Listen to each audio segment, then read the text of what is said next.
Good evening and welcome. You've made it through another week. Congratulations. Thank you for joining me here on the best in paranormal talk radio. This is Beyond the Darkness. I'm your host, Dave Schrader. Stay tuned a little bit later on in the show. We've got a chilling new theater of the mind. Meeting My Demon. That's the story from a listener tonight. We'll talk about that in a little bit. Joining me on the show, you know, it's always nice. I work with great hosts throughout the field, doing Coast to Coast AM and just being around as long as I've been. I've had an opportunity to work with some of the other hosts of different paranormal and oddity-themed shows, and they're always very gracious about pointing me in the direction of other good guests. Sometimes guests just don't get enough attention, or guests that have really got some information to share. And Jimmy Church and I were chatting one day, and I said, you know, the listeners love Bigfoot. They love, any of the cryptid kind of information. Who do you recommend? And he said, Dave, I've got the guys for you. Let me shoot you over an email, and he made the connection. They're here to join us tonight from UPARS. We have got two gentlemen joining us, Alex Mistretta and Steve Murillo. They're here to chat with us about their organization, and we're going to talk cryptids. Guys, thanks a lot for joining us this evening. Good to be here, Dave. Yeah, pleasure to be here. Thank you for having us on. Well, it's a pleasure. So start up a little bit. Explain for people that are interested. And we're going to have a link up to this, folks, right on today's podcast. You'll be able to see it for UPARS, la.org. But talk to us a little bit about UPARS. Where did this begin? Alex, you want to talk? No, go ahead, Steve. You're the main man for UPARS. Okay. We were MUFON Los Angeles for a good long time. I was the director, or the state section director for MUFON Los Angeles. This is Steve Murillo talking, by the way. I was a state section director from about 2001, about May of 2001 forward. And we did that for about 13 years. Along the way, and I think shortly after I joined, I think Alex came on maybe just a month or two after I came on board. He came on board as Director of Field Investigations. And so we went along for 13 years as MUFON Los Angeles. And then in 2013, we separated from MUFON. And, along the way, when Alex and I were researching UFO cases, oftentimes we would discover that there were other influences involved, other phenomena that were manifesting, such as poltergeists or abduction in addition to the UFO sighting, or, maybe the subject would see ghosts as well. So in other words, we started to realize that a lot of these phenomena seem to go hand in hand, or, they seem to be related in some way. And MUFON didn't quite allow for that sort of investigative study. So when we diverged from them, we decided to rename ourselves, recreate the group. And we are now the UFO and Paranormal Research Society, Los Angeles chapter, but we're nationwide. And we're looking for other chapters. So if any of your listeners out there have a passion for this, perhaps they'd like to connect with us. But anyway, so we became UPARS Los Angeles. Really nothing changed. We continue to do our work. We still go out in the field and investigate, which is probably why Jimmy Church was kind enough to give you our name. And here we are. You start with MUFON, and if you don't mind, talk to me a little bit about that for our listeners that are still not familiar with that, the Mutual UFO Network. As investigators and kind of the director of that area, what all is involved in working with MUFON and doing the investigations and research for them? Well, that's a good question. MUFON has a database, and when people have a sighting, whether it's a close-in sighting or a far-away sighting, they have a way to report that. And it's a quite extensive series of fields when they go on to the database to report. And, depending on their location, where the sighting was, the system will look to see who that case would belong to. And so cases in the Los Angeles area, basically from Santa Barbara down to, roughly, we didn't go into Orange County, but I mean, we basically cover the entire Los Angeles basin and a little bit further out. The cases would come down to me and then and to Alex. And Alex is my director of field investigations. So typically he would, give it the first crack and call the witness if that was warranted. A lot of times there were innocuous sightings where it was just lights and there's really not much you can get more out of it. But if there were multiple witnesses or if it was a close-in sighting, that's when things got interesting. Alex, talk to me a little bit about investigating, if you don't mind. When you get this lead and you've got somebody that claims that they've seen a UFO, what is the protocol? And I will get into cryptids a little later for our listeners. As I said, we're going to be covering that, but we've got so many different topics you guys can bounce through. But talk to me a little bit about the investigative technique and research and interviewing when you have to work, with MUFON so that you get all the details that they need. Right. Well, initially, I'll call the witness just to make sure that they're sane, to be honest, and that and the trip is, you'd be amazed, but that the trip is warranted. And then personally, I always like to interview the witness live because you get a much better feel for what they're about and, if they're lying to you or if they're, or that. I try to set up usually two interviews if I can. One at their house, because I like to kind of profile the witness. Like I can see what kind of movies they're watching, the books on the field that they've seen. For example, if they've had a sighting that's too close to something I've read about in, let's say Stanton or Wheatley Strieber's book or something, I get a little suspicious. And then I always try to have a meet at the place where they've had the sighting, and I always try to have a meet like at the same time, on kind of the same day, under the same conditions, if I can. Because a lot of times, as you probably know, about 70-75% of the time, it's something explainable. And if you're at the spot with the witness at the correct time, a lot of times people tell, see, this is the time that plane comes over, or the police helicopter flies through, or whatever. So that's usually the first step. And then from then on, I kind of, I get all the info from them, drawings, if I can have them draw what they saw and all that, their entire account. And then I'll go home and then I'll kind of get to work where, personally, the way I like to do things is I like to list a bunch of possibilities, from helicopter to the autokinetic response, airplanes, whatever. And then I'll kind of check mark to see what attribute of the sighting corresponds to what a helicopter looks like in flight under, these conditions and all that. And then I'll work it down until it's either I determine it's an unknown or it's something I can identify. So that's basically kind of like the protocols I went through, which, it's somewhat time conducive. I mean, it takes a lot of time. Right. Well, let me ask you this, guys. You brought up an interesting point, Alex, and I want to hear from both of you on this, if you don't mind.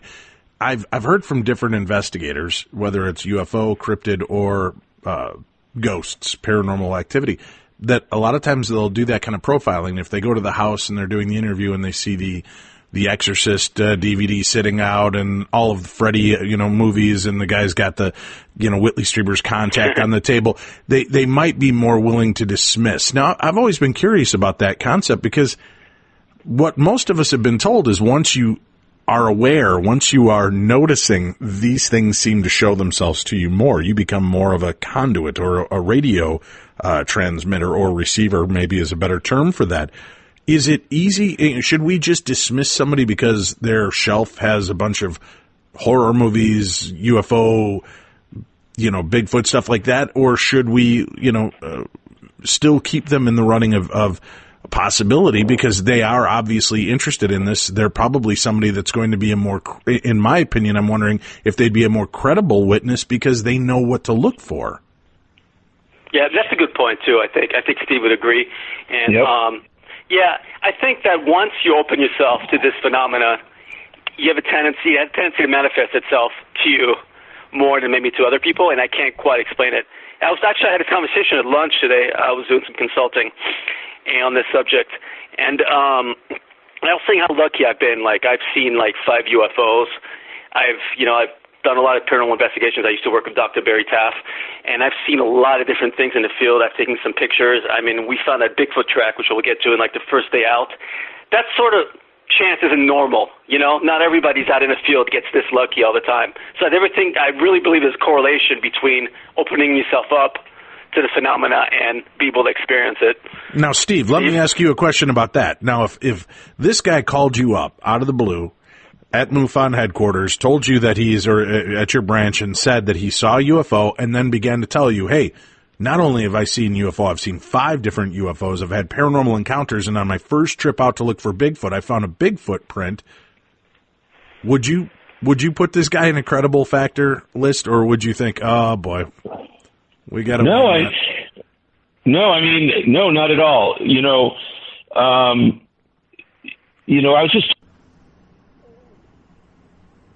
he wrote the Mysterious Valley, about the San Luis Valley. I'm sorry, you cut out on us on that for a second. It just came in talking about he wrote for about the San Luis Valley. But I was talking to Christopher O'Brien about a gentleman that he's doing a case on up in New York, and this guy is pretty amazing. He's had all kinds of UFO sightings. Not only that, according to Chris. And he's an older gentleman now. He's filmed throughout his lifetime videos, clear videos of UFOs on, regular film, analog film, the old stuff, Kodak type. And Chris has become good friends with this gentleman. But this gentleman has also done things he's the best tracker of dinosaur prints.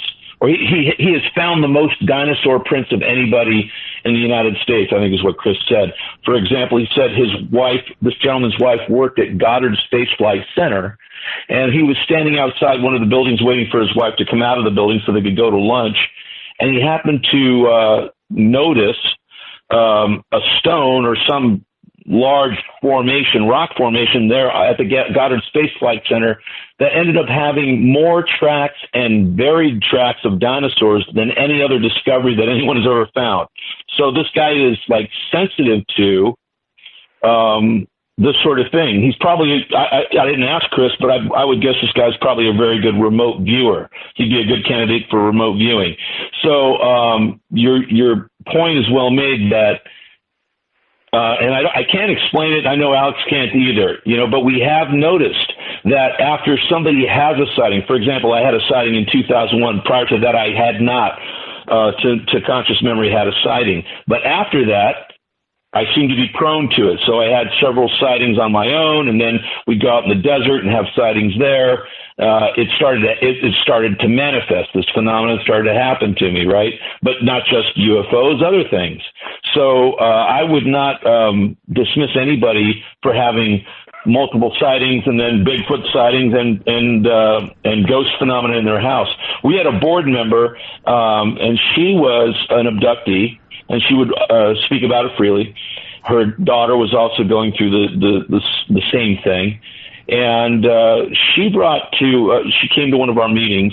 We have monthly meetings, and in fact, we're meeting on this Tuesday, the 20th. Grant Cameron's going to speak. But anyway, she came to this meeting. She had her cell phone. She goes, "I want to show you something." I go, "What is it?" So she shows me this video she had taken in her living room of her daughter playing with a toy in front of the TV. And then all of a sudden, this green blobish thing flies in 3 dimensions, flies through the room from the TV towards the camera, and you hear the person taking the video go, "Ooh," like something flew through her. And literally looked like something out of Ghostbusters, this green blob. Huh. And her statement was that she didn't see it at the time. She was simply filming her daughter playing with these toys in front of the TV, but she did feel it when it went through her. And then, sure enough, when she pulled up the film, there it was. When she pulled up the video on her phone. So these sorts of things kind of go hand in hand. We don't understand how they go hand in hand, but I think that's something that we need to explore.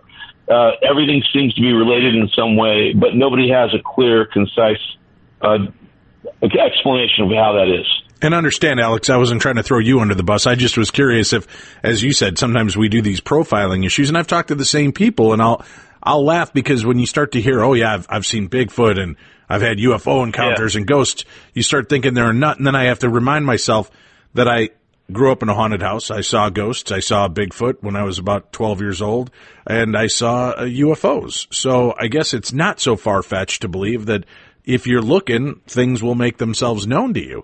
And, you know, in my case, I wasn't looking for the Bigfoot or the ghosts. They just were there. I went out seeking the UFOs and had a weird experience, so there's no denying that in my case. But you've got people like this that become prone to or are privy to the ability to sense these things. Do you think this is truly a sensitivity issue, that's what makes some of us more tuned into that moment and why somebody else misses all of this? Or do you think that it just really is you kind of become a lightning rod for this because you're charging yourself and every experience starts to build that charge? Yeah, I think the charge analogy is actually it's a pretty good analogy. But I've been starting to think that maybe there's certain physiological differences between people I've experienced, people that don't, and I realize there's really been no real study on that. But sometimes I'm starting to think that perhaps there's something that has to do with, I don't know, your background, maybe your blood type, or certain, why some people are more apt to have these experiences or not. Well, Alex, you said you worked with Dr. Barry Taff. He's a firm believer that in most cases, especially when dealing with poltergeist activity, that you're probably somebody that's prone to seizures and epilepsy. Yeah. In fact, I talk to Barry still about a couple times a week, and we're just talking about this again just a few days ago. Yeah, and people that take actually seizure medication, it sort of inhibits the phenomena where it stops at least for a short period of time, or at least when it comes to poltergeist cases, yeah. Fascinating. Well, that's interesting. Yeah, that's interesting. We can only speculate. We can speculate that there might be something encoded in the DNA, and certain people have this sort of sensitivity, but that it's awakened somehow through some sort of resonance in the field. I don't know. There's no. Nobody really has the answer because it's not the type of it's not the type of thing that we can study consistently. It never manifests the same. There seems to be a trickster element to it, where it sort of plays with you and dances with you and makes you think it's one thing and then it turns out to be something else or manifests in a different way. So but with by gathering a lot of data, a lot of intelligence on the phenomenon, and then with the open mind to see if there is a correlation, right, in all these phenomena. Right. Whereas before, I don't think we really MUFON, we didn't approach it that way, right? It was nuts and bolts. But now we've turned into a different direction. Alex and I are sort of, and other people like Chris O'Brien are considering this as a possibility. Obviously, you are, Dave. And, so yeah, I think they're all related and we have to figure it out. Is it something inherent in us? Is there a certain blood type? For example, Rh negative people seem to be prone to abduction. What does that mean? It's not always, but there, an inordinate number of people, who are abductees or who claim to be abductees have an Rh negative blood. So what's that all about? So we have to look at all these biometrics and try to figure out if there's some correlation. And the only way we're going to do that is by gathering a bunch of data, not just a little bit of data, and then having an open mind enough to study it. Alex mentioned that he had seen 5 UFOs. We'll talk about that in a minute. Alex, you mentioned that you have seen 5 UFOs. Was this all in one night, or has this been over a period of time? No, over a large period of time. My first sightings when I was age 10. Right here in Los Angeles, and the live sighting I had was roughly about 10 years ago out in Sedona, in fact. So it's been kind of throughout my life. I mean, the one in Los Angeles was complete serendipity, I suppose. It was like my first sightings. I was just out by the pool, but all the other sightings have been, for most part, during investigations. I just happened to get lucky, I guess. Now, were you seeing actual craft, or were you seeing anomalous light sources, weird things like that? Well, I'll tell you both, in fact. Like my first sightings with my mom and one of her friends, and what we saw was literally this oval, about 30 foot across light just kind of came over our pool. It was literally about 20 feet up in the air, so it was really close. And it stayed there for a few seconds, and then he either blinked out or took off so fast that we lost track of it. And we kind of sat there, kind of like dumbfounded, and didn't really talk about it a whole lot. And then a couple of days later, I was by myself out in the yard. We were renting a house out here, and then I was by the pool, and this ball of light, kind of like the size of a basketball, started circling and going around me for about 3-4 times. Then it blinked out, and then a day later, it was a little bit cloudy, and behind a cloud there was like 4 different lights. I just blinked for about, I don't know, they were there for like maybe 10, 20 seconds, and then they kind of blinked out. And then, from that point on, like, I'd always been interested in the subject, I kind of grew up watching In Search of, Leonard Nimoy. But after I had this sighting, from then on, like, I knew I wanted to be an investigator. What about you, Steve? Have you had experiences with what you would believe or what most people refer to as unidentified flying objects or craft? Yeah, absolutely. My first sighting was in 2001, and it's what got me into MUFON. I was sitting on the rooftop of my house in a jacuzzi looking out towards the ocean, and these objects, a group of objects, actually it was a flight of 5. I'd characterize them as a flight because they were in formation. Triangular shaped, but not exact triangles. If you picture like a ninja throwing star with 3 points on it, that's what these things look like. And each one was light. They flew over my head, then did some maneuvers that I knew were impossible to do. A normal aircraft can't do those types of things. I was a military pilot at one time in my life, so I knew that these things were not of the normal inventory. So, literally I jumped out of the jacuzzi, running down screaming to my wife. I filed a report online, and that's how it all started. So that's my first conscious memory of a sighting. Now, Dave, going back, watch this. I want to put my field investigator's hat on, right? Alex just gave his accounts. The first one was interesting, right? He talked about his mom, and her friend. They were standing outside the pool. This thing, how big was it, Alex? I would say about 30 feet across. That's a good size object, right? Yeah. Okay, and then what happened? It kind of flew right above the pool, and we looked up at it, and it was really bright, and then it, like I said, either blinked off or took off so fast that we couldn't see it. Okay, so stop there. So, Dave, you see that he has a recollection of seeing it, and then it's gone, right? It's gone, instantaneously gone. So what that's telling me as a field investigator of experiences, there's a break in his memory there. So now watch. What did you guys do next? You didn't talk about it, right? Right, correct. Okay, so that's a common theme. That's a common thing we hear from abductees.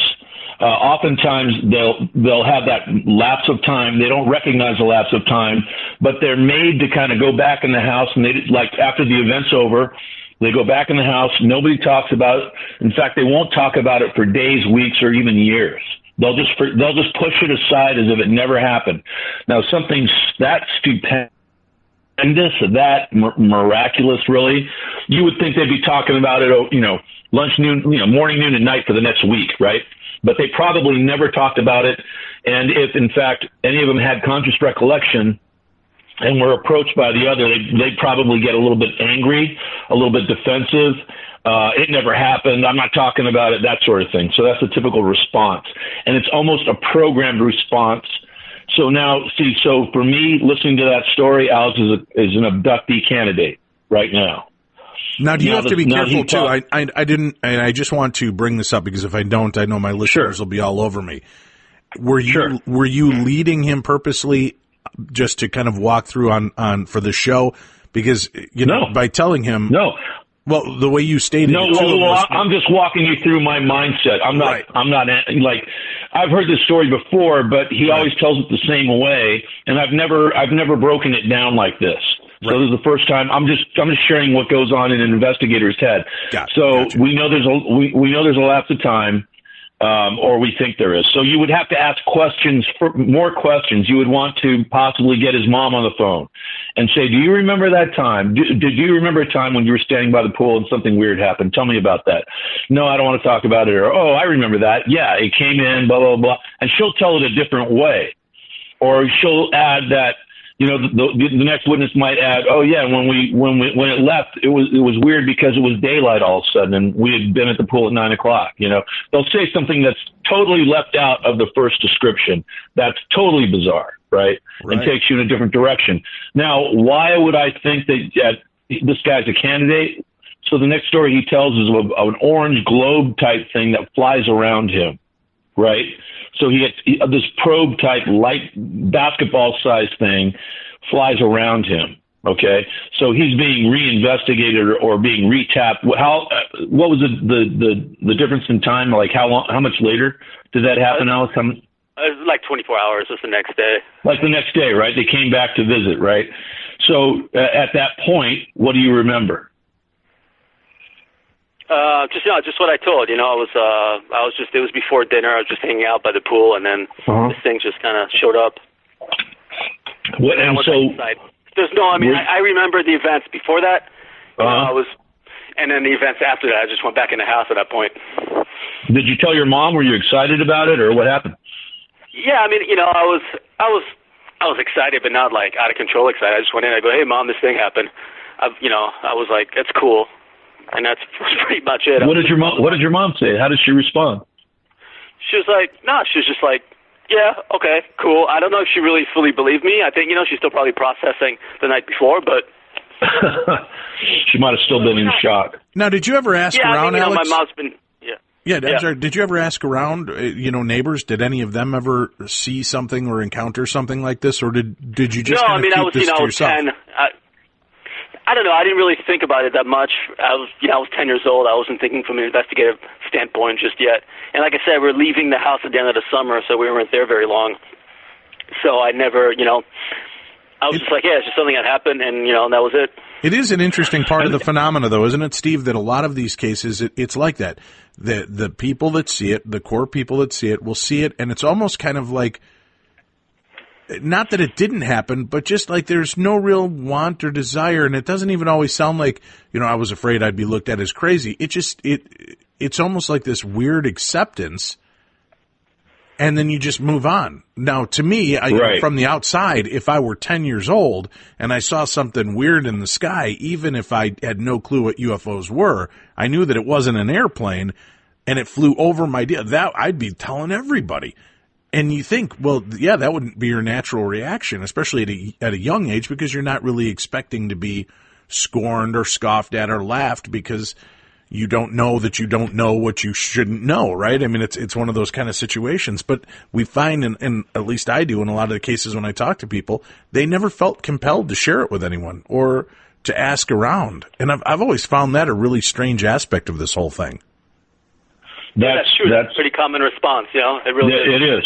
It is. However, I'll interject and say that it's not always the case. No. For example, Alex and I had a really interesting case in Pine Mountain, California.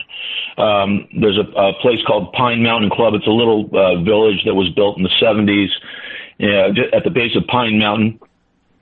That's near Frazier Park. Anyway, there's a gal there who had an up-close encounter. She witnessed a craft. This is years. How long ago, Alex? Maybe 7 years ago or something like that when we first met her.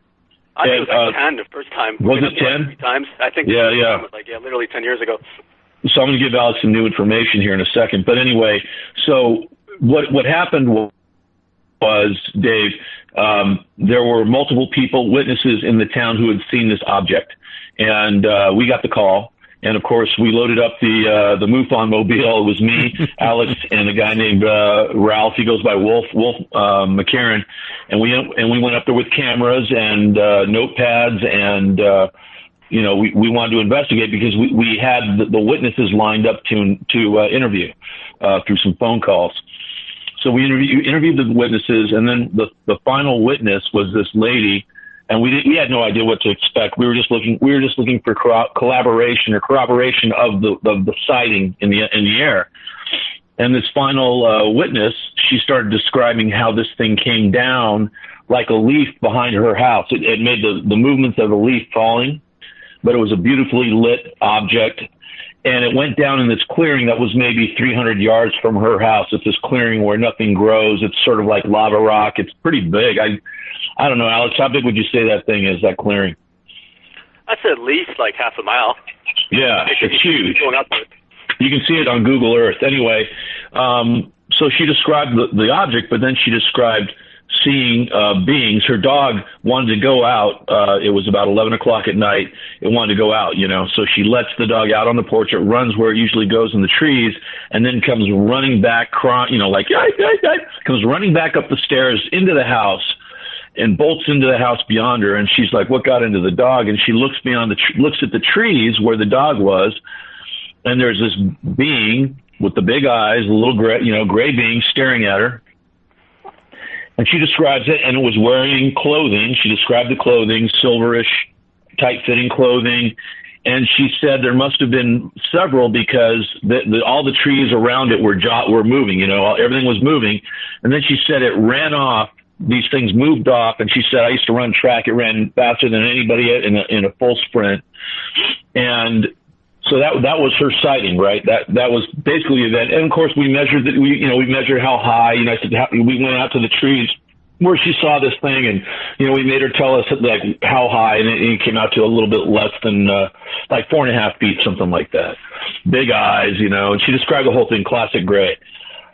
Well, she, for some reason, kept my phone number. And Alex, I didn't tell you this yet, but she called me at the office.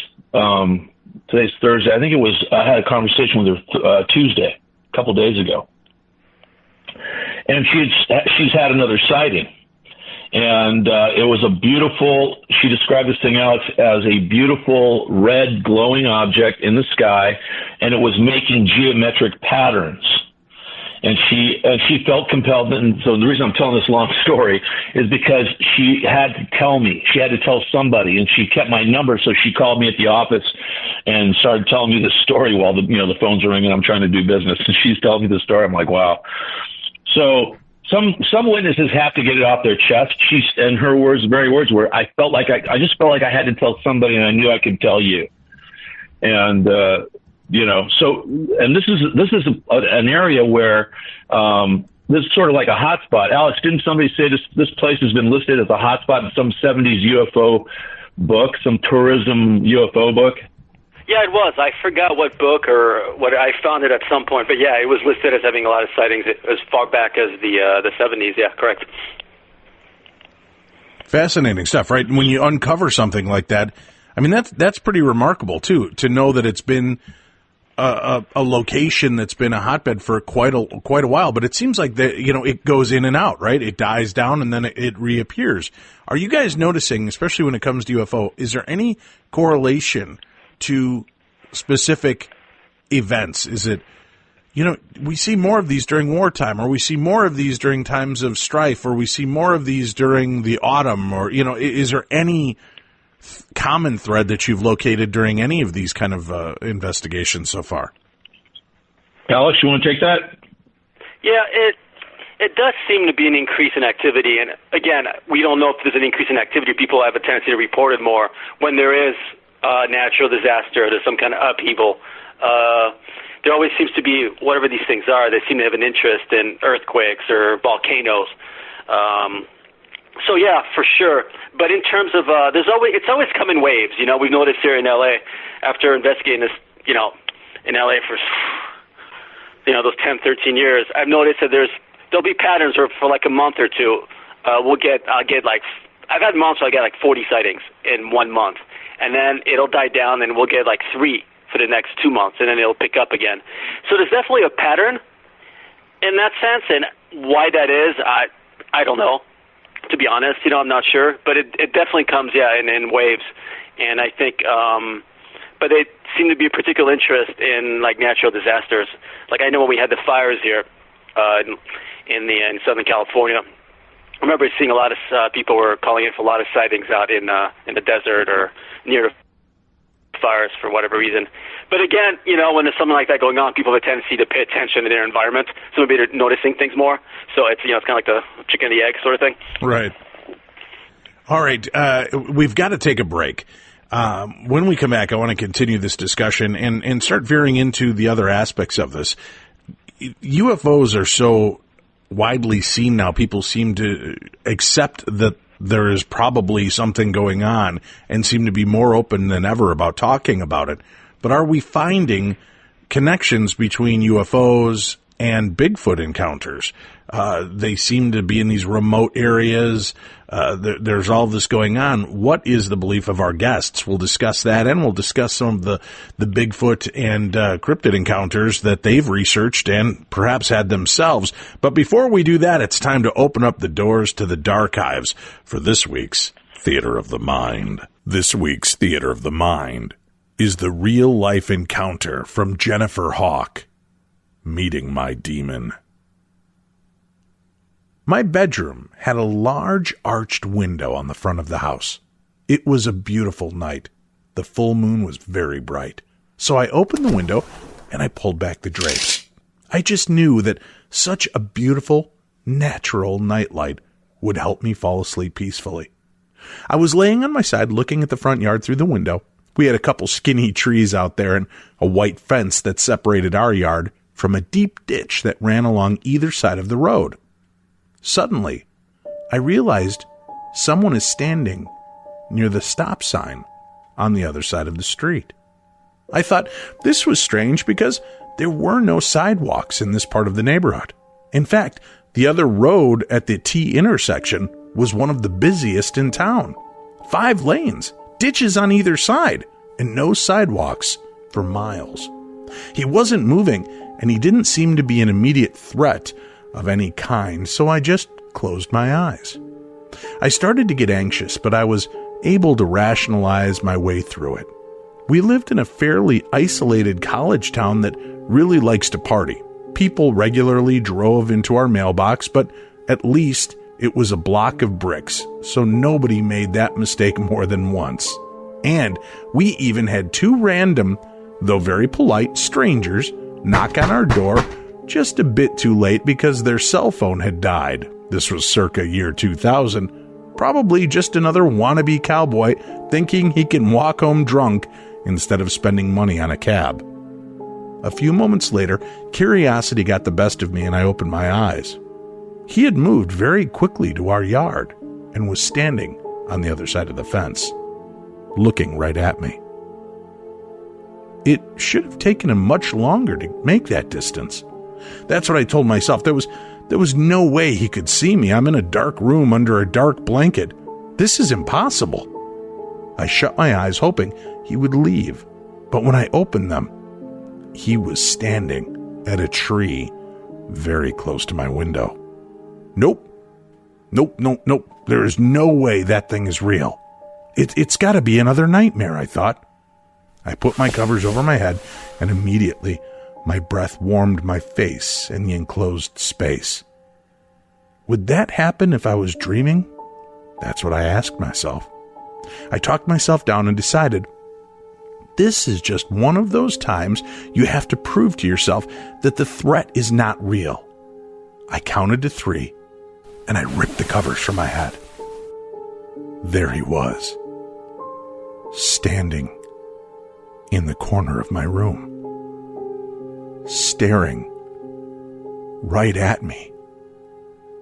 He was about 6.5 feet tall and opaque like a shadow person.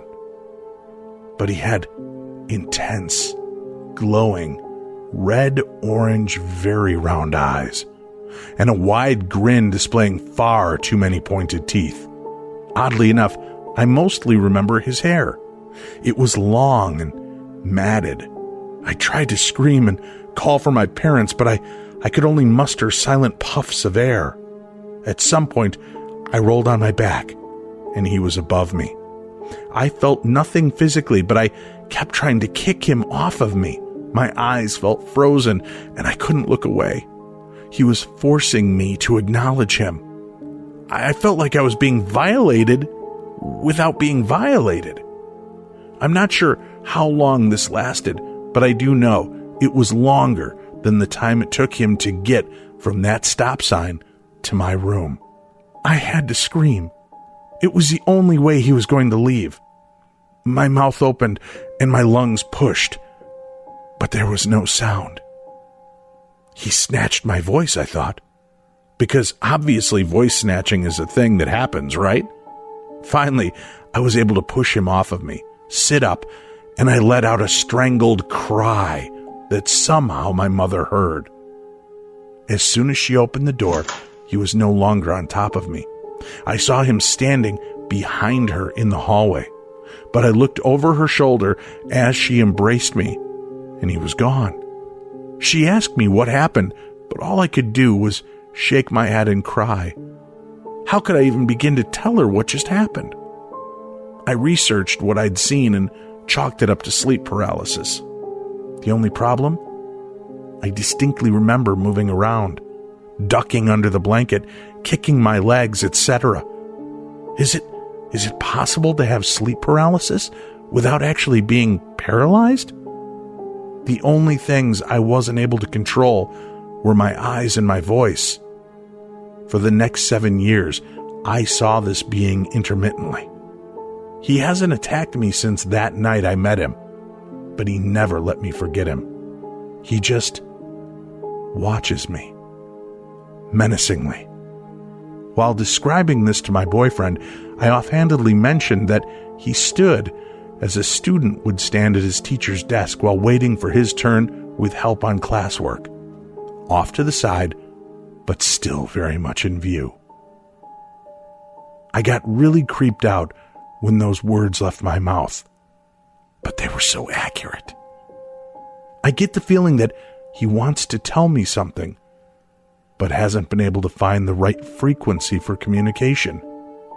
Whatever it isn't good, and will most likely be a lie. He prefers standing in hallways and door jambs. I presume this is so he can quickly duck out of sight if need be. Though he's also stood in the middle of my living room looking down at me as I cry and pray for him to leave. Usually the prayers work wonders. I'd also see him standing next to street signs when I'm driving, but it's always at night, and he's always staring directly into my eyes.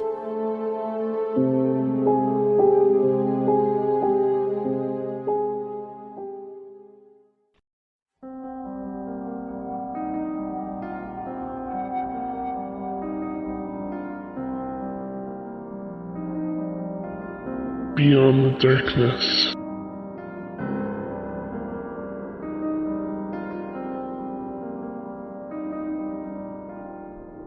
We're back now, and our guests for the evening, Alex Mistretta and Steve Murillo from UPARS in Los Angeles.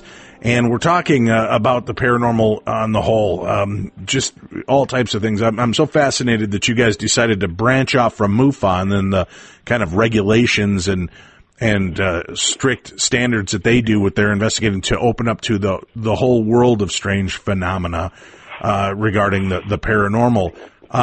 I know one of the main things I wanted to have you on with was discussing cryptids and Bigfoot. And Alex, you said you went on an investigation and found a Bigfoot track immediately? Yeah, we got pretty lucky. No, you got very lucky. Yeah. Well, potential, Bigfoot track. It's always hard to tell for sure. But, to backtrack a little bit, I've been bugging Steve about cryptozoology and Bigfoot for years, He wasn't originally a Bigfoot guy. He finally kind of came around. And then, a couple of years ago, we had gone to Skinwalker Ranch and did an investigation there for 4 days. And I know they've had some Bigfoot sightings out there.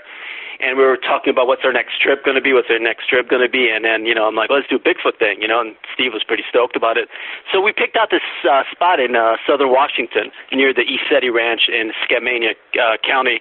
I specifically wanted to go in the fall because that's when they've had a lot of sightings out there. And then, so anyway, we went out there, it was on a Thursday or Friday, whatever, and we were there for 3 days. And on we were filming at the same time, kind of like for UPARS, maybe making a documentary out of it and all that. And then,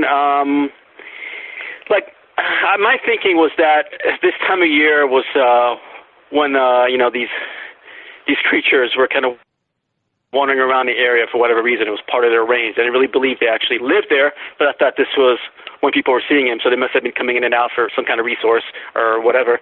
And they even had a sighting, I know, at the Isetti Ranch up there.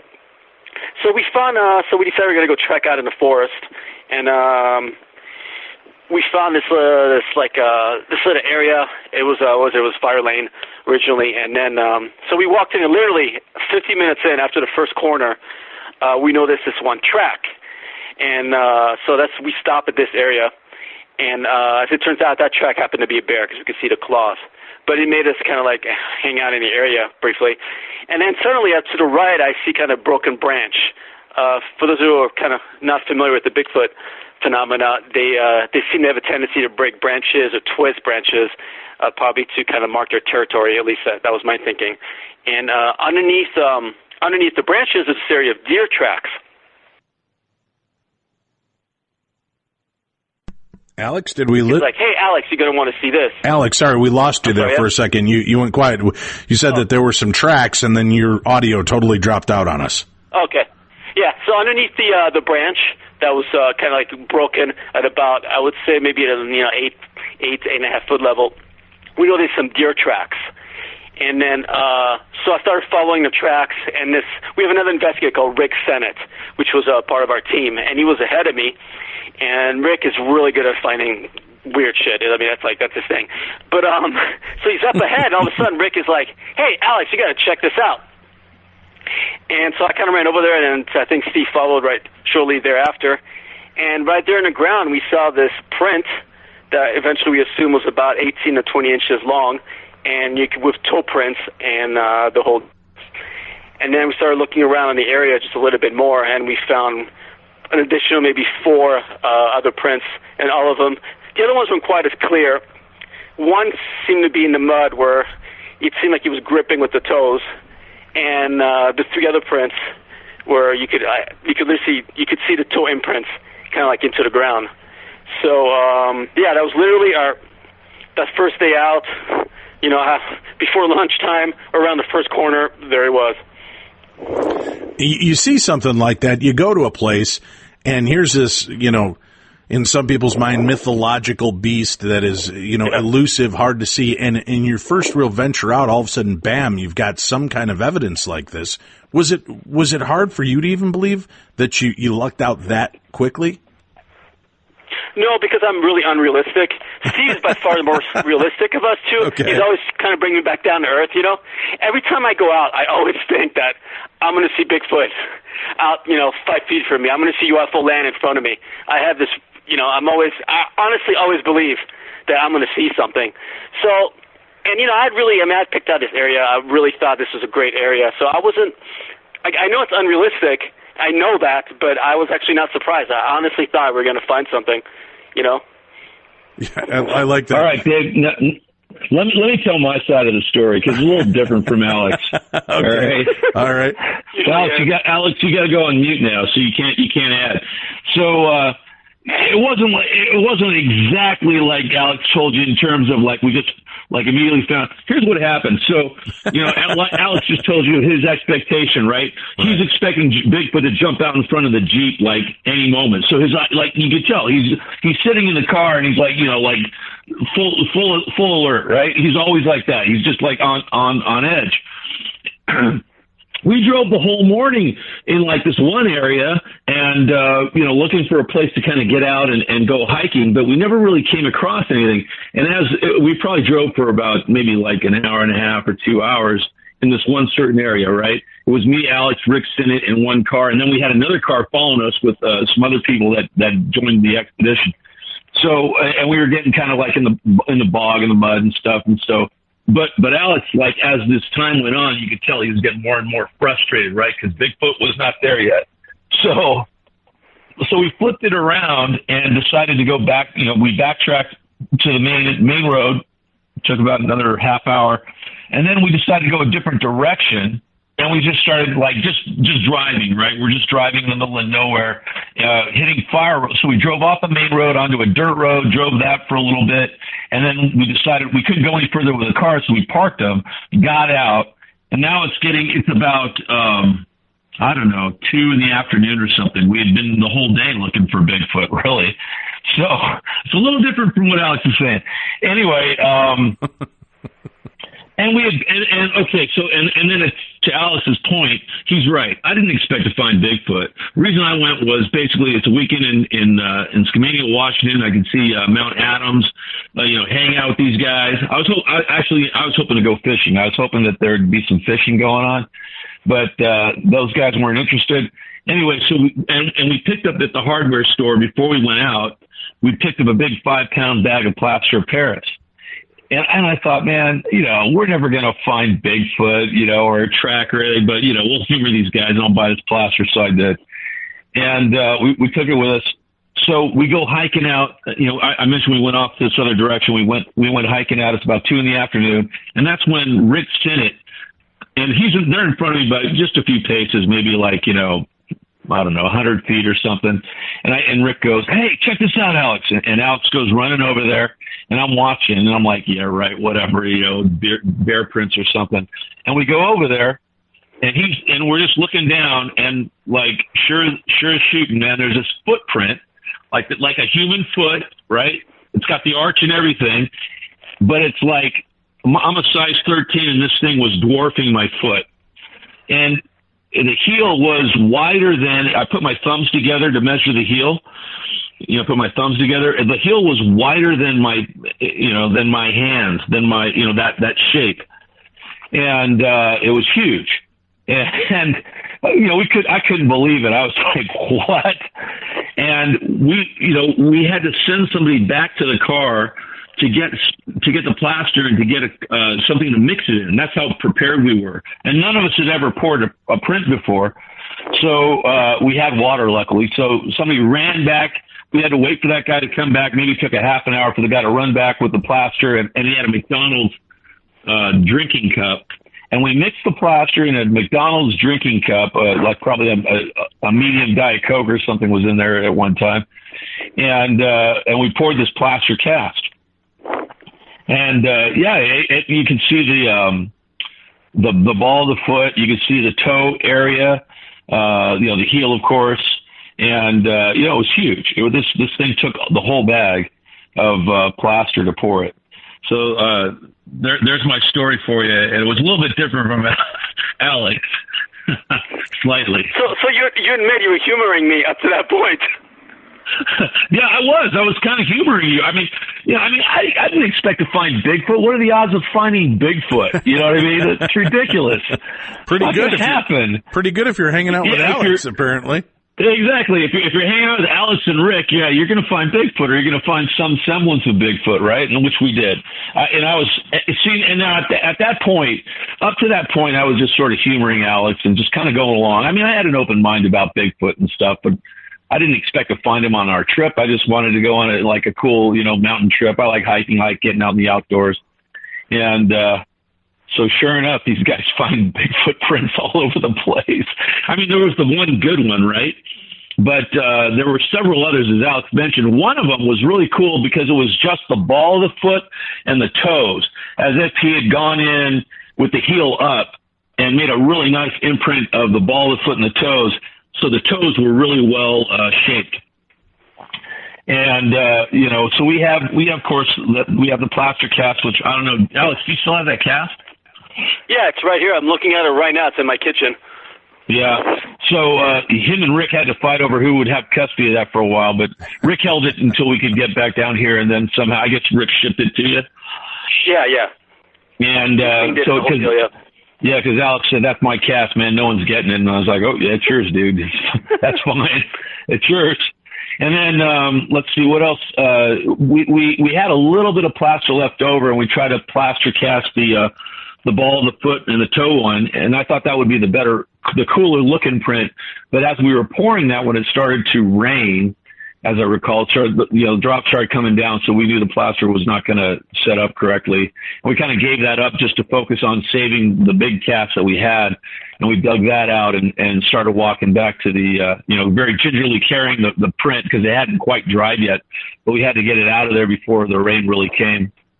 And we got back to the Jeeps. How does that affect you then, Steve? For a guy who was just kind of not really into this, wasn't really that interested, and was there just to kind of, support your buddy, but thought it might be a little bit of a waste of time, and all of a sudden you find prints like this. How does that change your thinking? Well, like I've read, I've been reading Bigfoot. I've been listening to all the podcasts that I can. We did a UPARS trip this year to, where did we go, Alex? It was in Washington. We went to a Bigfoot convention. I brought my nephew with me because he was interested. Alex came along and we went to this convention. It was pretty cool. And you would be surprised how down to earth the people that are after Bigfoot, a lot of them are outdoorsmen. They've been outdoors. They had an experience, an encounter. So they're very, very, down to earth. They're not woo woo, they're not looking to ascend and all this. Not that there's anything wrong with that, but I'm just saying they're just very down to earth, like salt of the earth type people who have had an experience. So, they tend to be woodsmen. They make their life in the woods somehow. They're trackers, they're hunters, and they've had experiences. And so we went to this convention. It was super cool.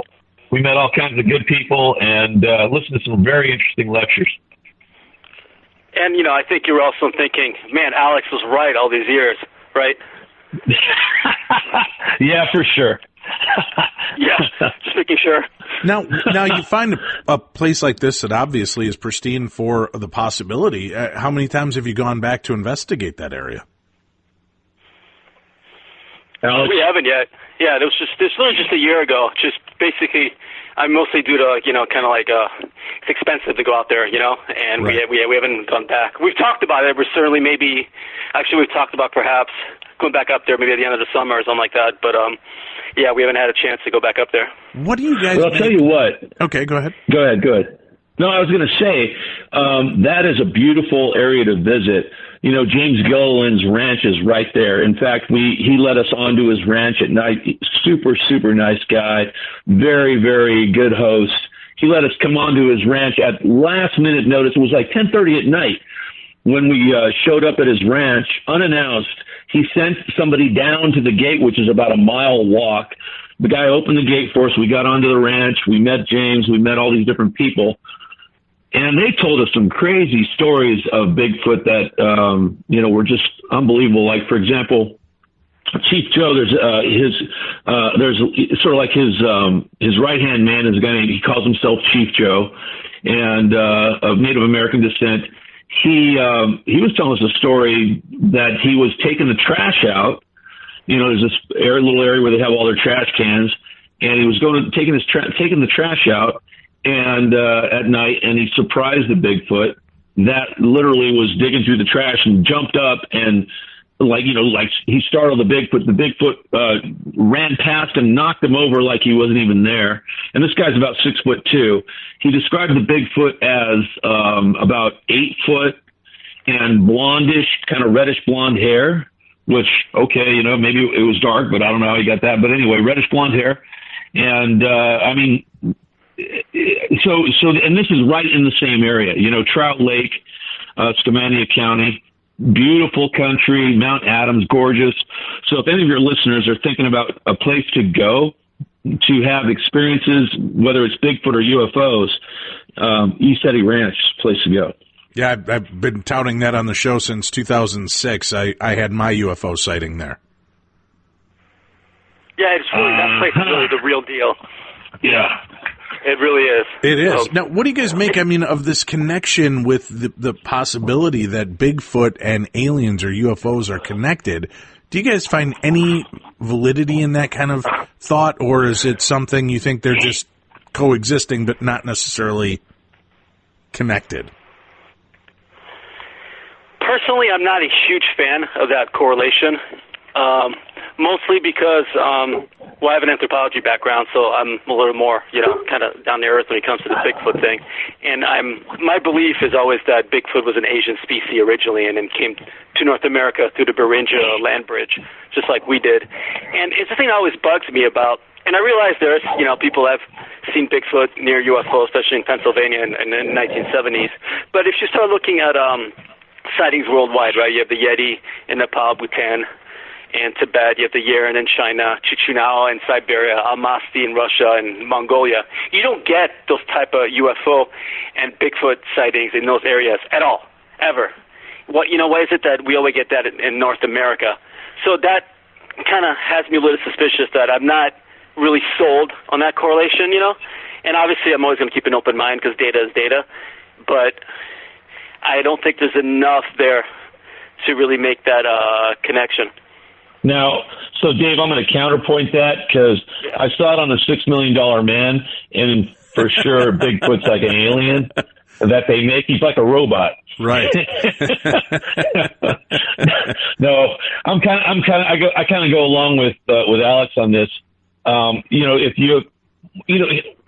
So let's say it's a veil of perception that has to be peeled away, and then you're more apt to see both phenomenon. That might be something. So a veil of consciousness that's peeled away. But I do believe that Bigfoot are in fact creatures of the terrain. That they live, that they're super smart. They have excellent senses of hearing, smell, and who knows what else, and that they're migratory. They have a large range, huge range, and they tend to want to be left alone, and they don't want to necessarily interact with human beings, and I don't blame them. No, understandable. And these creatures. Now, do you believe after even though you didn't necessarily cite anything other than footprints that could be a creature? Has that opened you up, Steve, to believe that there is a bipedal hominid hairy creature that lives amongst us and is just good at hiding? Yeah, 100%. No, and not even that good if you consider the amount of terrain that we just don't go into. We as human beings just don't go into this. Loggers might, scouts might, whatever, but these guys, that's their home, and they have no problem. With the weather, with the terrain, it's their element.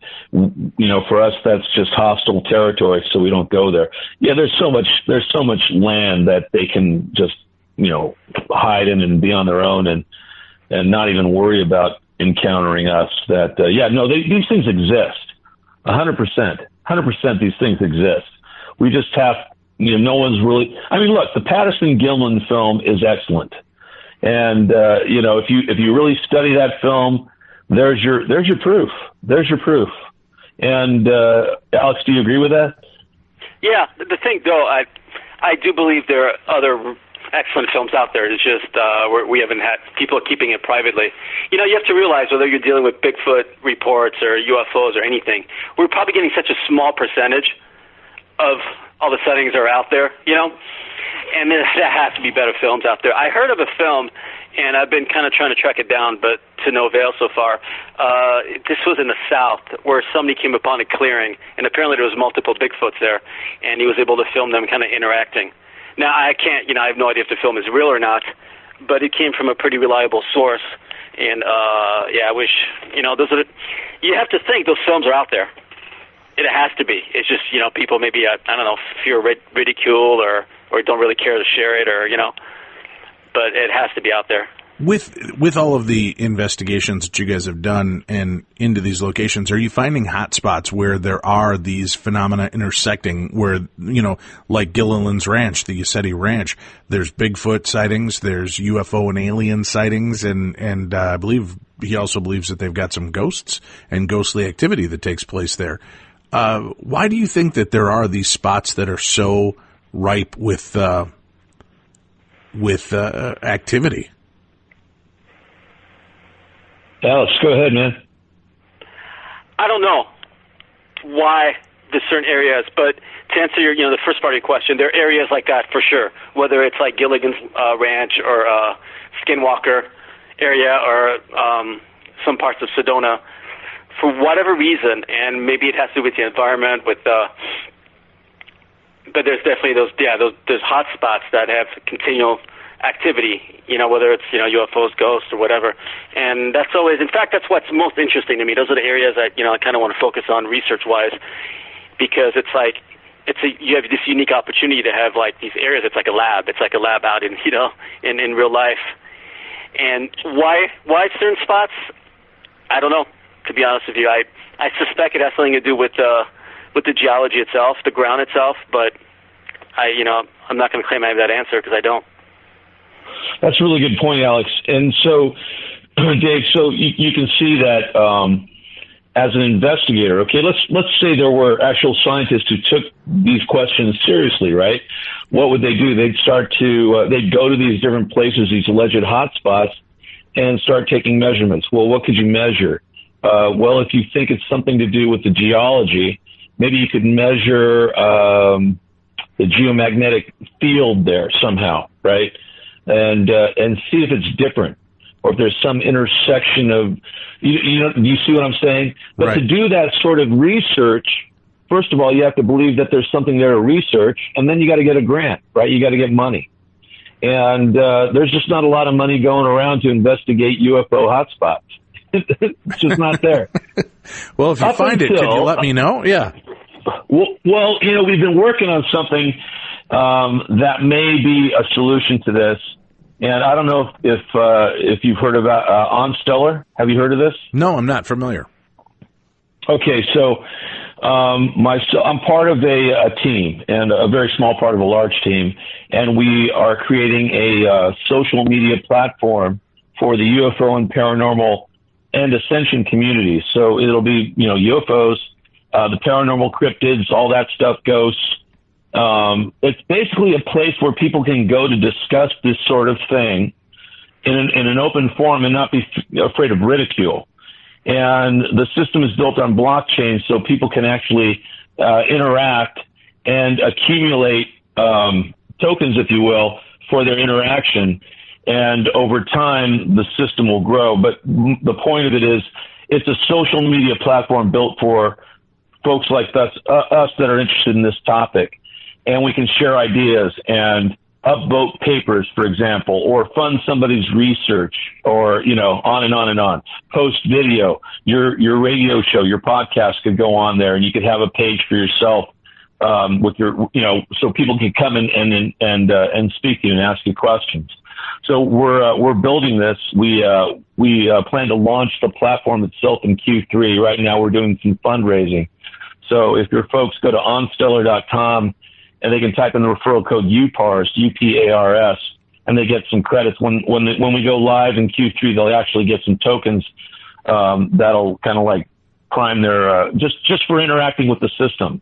So the system. This platform's not being built to make money. It's being built for our communities, so we can actually conduct research and fund that research. So, like for example, Alex has a passion about Mokele Membe. Do you know what Mokele Membe is? I do not off the top of my head. Okay, so Alex, you want to tell them about Mokele Membe? Yeah, sure. In Africa, there's been these sightings for hundreds of years in the Congo and Cameroon and Gabon of these animals that, for lack of a better description, look like sauropod dinosaurs. In fact, they were described long before people actually discovered dinosaurs in the late 1800s. And in fact, about, say, 15 years ago, I spent 2 months. I was in Paris, France, organizing an expedition to go down there, which was pulled at the last second due to civil war in the Congo. And I actually had firsthand sightings from people on the terrain in the Congo of these animals that live out. We're talking in the middle, absolutely in the middle of nowhere. And they describe them as the size of an elephant, long neck, small head. They left prints on the river, on the side of the river where it was muddy. You could see kind of like 3 toes, and even what they ate, they liked this fruit called malombo. The fishermen hated these animals because they interfered with their fishing in the morning. So anyway, it's called Mokele Membe in Lingala, and that's kind of been like my from a cryptozoology standpoint, like my passion for years. So so it's that's where I'm hoping, this system will be able to provide ultimately. It's probably take a couple of years to set up the expedition once again, but that's my big project. So this platform would allow Alex, for example, to create a kind of like a GoFundMe thing, but actually people don't have to pay money. They can just interact. So, for example, Alex can write an article about Mokelemembe. And doing that and posting that article, the system automatically will reward him with, fractions of tokens or so. He'll accumulate over time. And so just your basic user, your grandma at home who loves to research UFOs can post pictures of UFOs she's got in her collection or write an article about a UFO, and the system will actually reward her for that in the shape of these tokens. So it's pretty interesting technology. It's brand new. It's based on something called blockchain, and blockchain is sort of like the secure technology for data. And it's all rolling out. So we're pretty excited about it, and we can tell you more. I don't want to talk too much about that. You asked us to come on to talk about. When it launches, we'll definitely discuss more with that. Yeah, for sure. Yeah, I do want to make a quick mention to people. I'm working with a production company right now looking for ghost stories, paranormal encounters around hospitals, hospice, any kind of hospital-like setting that you may have been a part of, whether you were an employee, you were security, you were anesthesiologist, doctor, nurse. If you've had a paranormal encounter and you're willing to share it on TV, you can email me, dave@darknessradio.com. So if you've had a paranormal encounter at a hospital, hospice, retirement home, something like that, email me, dave@darknessradio.com. I'll forward that email to the production company, and if they're interested, they will reach out to you. So include your name and phone number and a brief description of the story of what happened to you, and I will try to process that over right away. I also want to remind everybody I'll be hosting Coast to Coast AM this Sunday night. So I'll be joining in. It's a last-minute fill-in for George Knapp. I'll be sitting in Sunday night. You can find more information at coasttocoastam.com. That's Coast to Coast AM.com. Check on the stations tab to find stations and times in your area. And if you're interested in hitting the road with me and seeing the paranormal firsthand, you can check out darknessevents.com, where we'll be posting all of the great locations you can find us throughout the year, including the Michigan Paracon. I'll be back at the Mahnomen, Minnesota Shooting Star Paraconference. It'll be taking place in October. And I've just signed on, along with Tim, we'll be going to Tombstone in June for the 25th anniversary of the Tombstone movie. We'll be broadcasting from one or two haunted locations on site with special guests.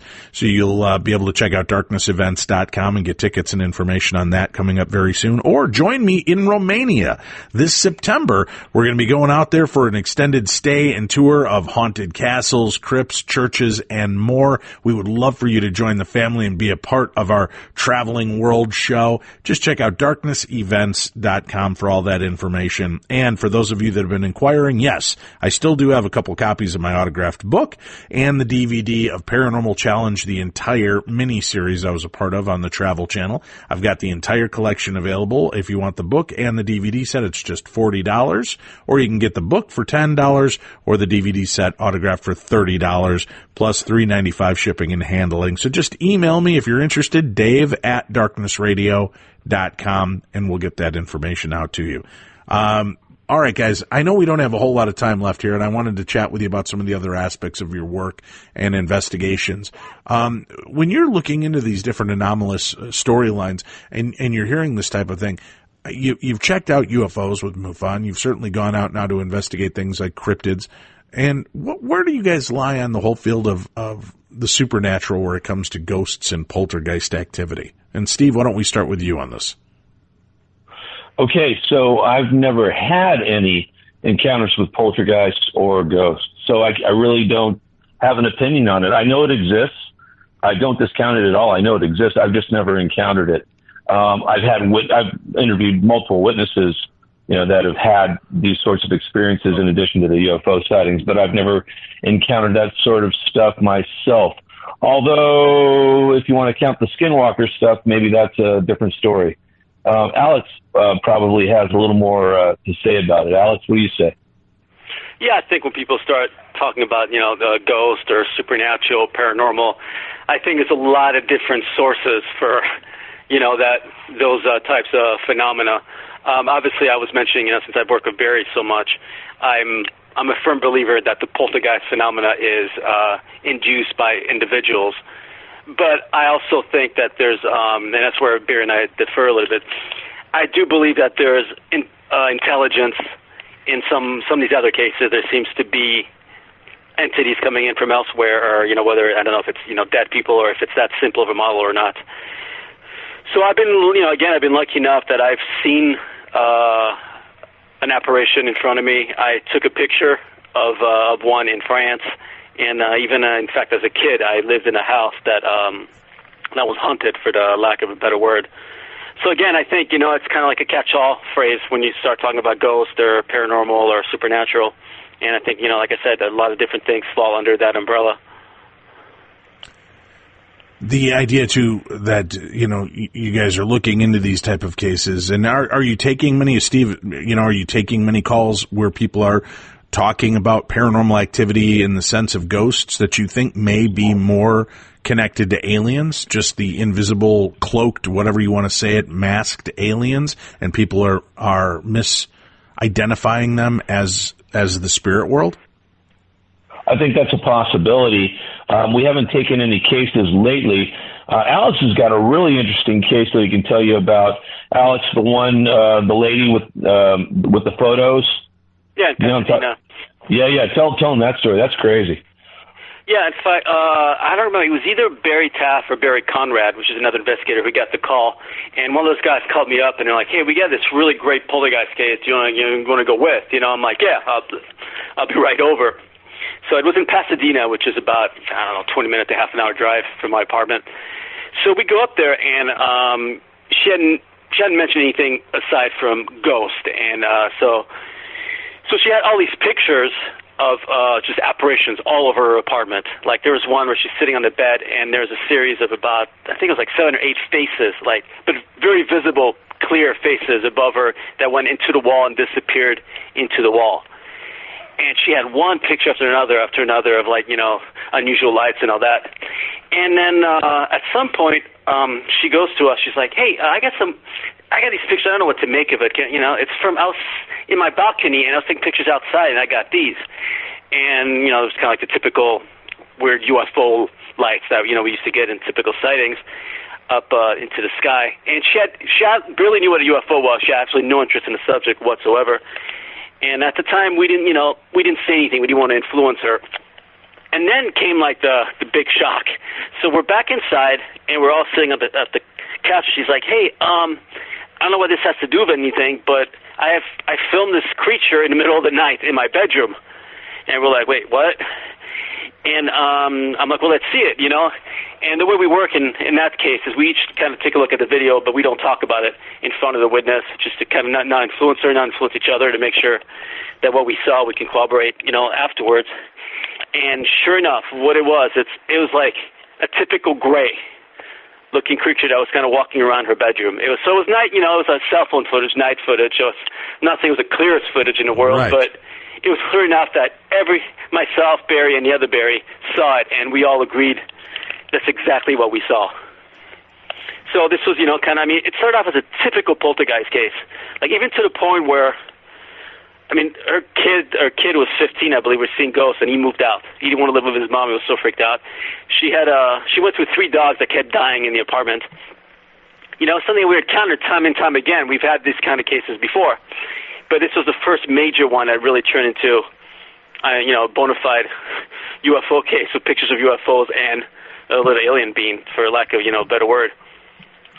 Okay, now tell them the follow-up. What happened? So you guys left, right?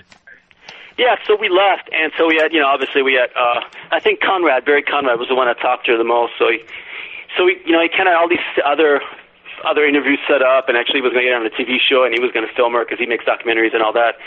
But she was a churchgoer, and she went to church, and they told her that we were like demonologists, and we were going to, take her straight to hell.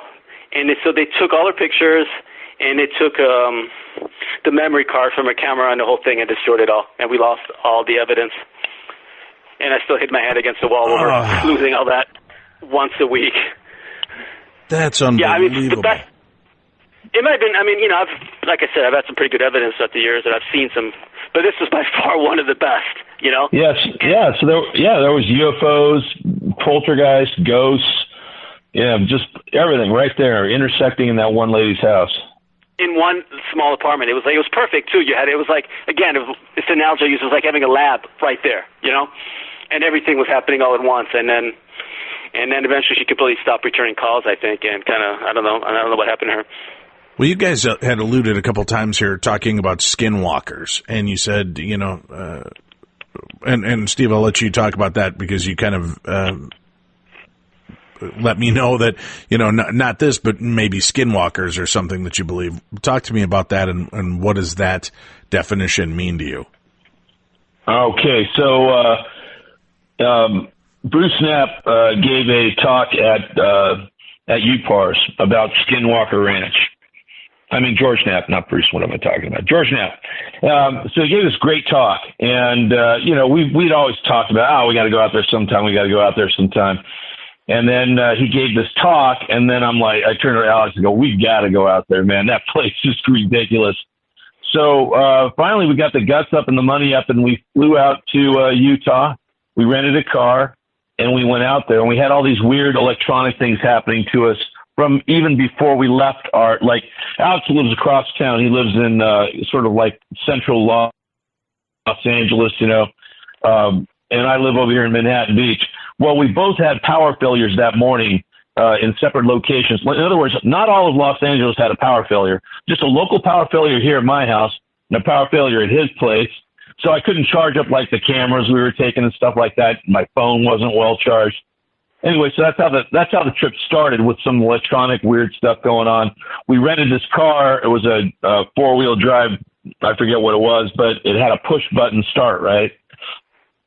That started acting up to the point where when we finally got down to Duchesne, where the town is, Fort Duchesne, the car wouldn't start at all, and they had to send us another one on a flatbed truck, and the poor guy had to drive all night to bring it to us. So anyway, we go all in around the ranch, and this is sort of like, if Gilliland's Ranch is sort of a place where there's positive energy and positive things happening. I mean, yeah, there's UFOs and Bigfoot, but everything's kind of got this light, airy feeling to it, kind of happy. This place is the opposite. It's like everything's kind of dark and mysterious and weird, and Skinwalker Ranch is right there in the middle of it, and everybody knows the stories of Skinwalker Ranch. You go on and on about that, but anyway, so we're staking out the ranch, and at 3 a.m, the phone rings, my phone, and it was a kid that we'd been talking to in the town. We'd met him, and he was going to serve as a guide, but it didn't work out because he was too afraid to take us out there. So anyway, at about 3 a.m, we're staking out the ranch, hoping something's going to happen. The phone rings. I answer it because it's the kid's name. I go, "Hello."